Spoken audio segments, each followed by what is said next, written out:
El Señor que en este tiempo de Cuaresma nos invita a la conversión esté con todos ustedes. Del Santo Evangelio según San Mateo. En aquel tiempo Pedro se acercó a Jesús y le preguntó: si mi hermano me ofende, ¿cuántas veces tengo que perdonarlo? ¿Hasta 7 veces? Jesús le contestó: no solo hasta 7, sino hasta 70 veces 7. Entonces Jesús les dijo: el reino de los cielos es semejante a un rey que quiso ajustar cuentas con sus servidores. El primero que le presentaron le debía muchos millones. Como no tenía con qué pagar, el Señor mandó que lo vendieran a él, a su mujer, a sus hijos y todas sus posesiones para saldar la deuda. El servidor, arrojándose a sus pies, le suplicaba diciendo: ten paciencia conmigo y te lo pagaré todo. El rey tuvo lástima de aquel servidor, lo soltó y hasta le perdonó la deuda. Pero apenas había salido aquel servidor, se encontró con uno de sus compañeros que le debía poco dinero. Entonces lo agarró por el cuello y casi lo estrangulaba mientras le decía: págame lo que me debes. El compañero se le arrodilló y le rogaba: ten paciencia conmigo y te lo pagaré todo.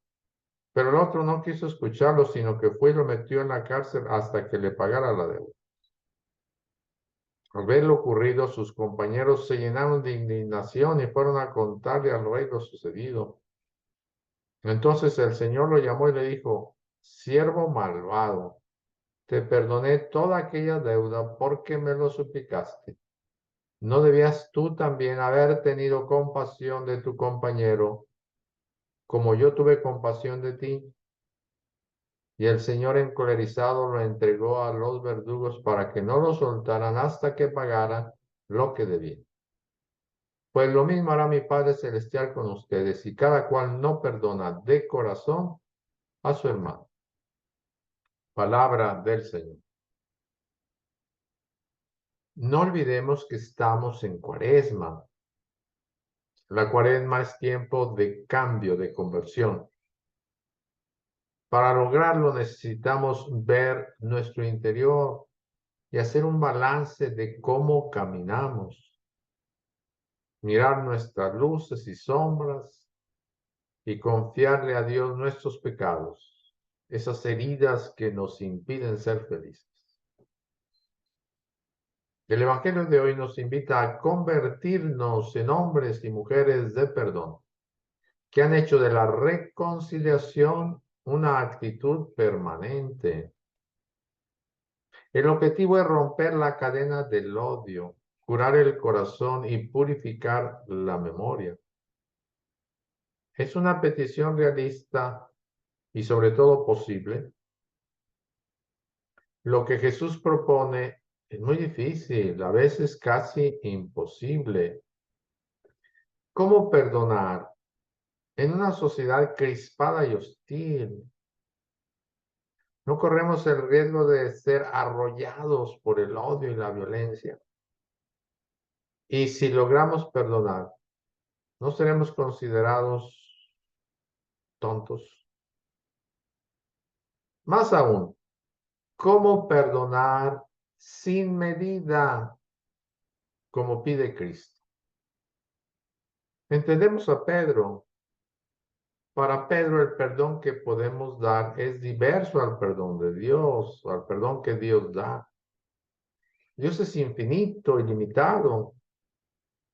En cambio, los seres humanos tenemos límites. Por tanto, el perdón tiene un límite.